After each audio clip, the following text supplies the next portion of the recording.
Hey everyone, welcome back. Today we're diving into one of the most powerful faith stories in the entire Bible, Abraham's test of faith in Genesis 22. This isn't just about Abraham and Isaac. It's about trust, obedience, and how God always provides. So stick with me, because this story has lessons that still speak to us today. Imagine this. Abraham had been waiting for years for God's promise. And finally, Isaac is born, the miracle child, the proof that God keeps his word. But then, out of nowhere, God gives Abraham the toughest command anyone could imagine. He says, "Take your son, your only son Isaac, whom you love, and sacrifice him as a burnt offering." Can you picture the shock, the confusion? Yet Abraham doesn't argue. He doesn't delay. He gets up early the next morning and starts preparing. That's what real faith looks like. Sometimes trusting God means obeying, even when it doesn't make sense at all. So Abraham sets out with Isaac. And here's the crazy part. It's a 3-day journey. 3 days to think about what God had asked him to do. 3 days walking side by side with the very son he was told to sacrifice. Imagine that silence. Every step must have been heavier than the last. But Abraham kept going. And that's a reminder for us. Sometimes the hardest part of faith isn't the actual sacrifice. It's the journey leading up to it. The waiting, the wondering, the not knowing. Yet he still walked forward, trusting God.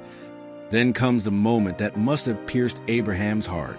Isaac looks around and says, "Father, the fire and the wood are here, but where's the lamb for the offering?" What do you even say to that? Abraham could have broken down. But instead, he speaks words of faith. "My son, God himself will provide the lamb."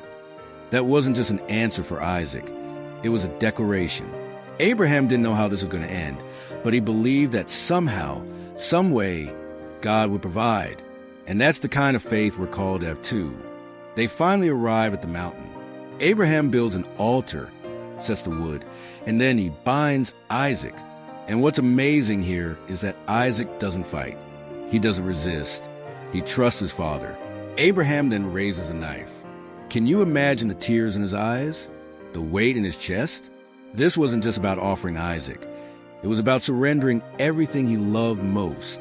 This was Abraham saying, "God, I trust you more than I trust my own heart." That's the ultimate test of faith. And right at the very last second, God steps in. A voice from heaven calls out, "Abraham, do not lay a hand on the boy." And suddenly, there it is, a ram caught in the bushes. God provided the substitute. Abraham's faith was proven. Isaac's life was spared. And Abraham named that place Jehovah-Jireh, which means the Lord will provide. But here's the real beauty of the story. This was a preview of something greater. Centuries later, on another mountain, God would provide his own son, Jesus Christ, as the true Lamb of God, the sacrifice that would save us all. What God stopped Abraham from doing, he did himself for you and for me. Conclusion 15 to 15:30. So, what do we learn from this? True faith means trusting God with what we love most, even when it hurts. And every act of faith will always lead us back to God's provision. Whatever you're going through right now, remember this: Jehovah-Jireh, the Lord, will provide, always.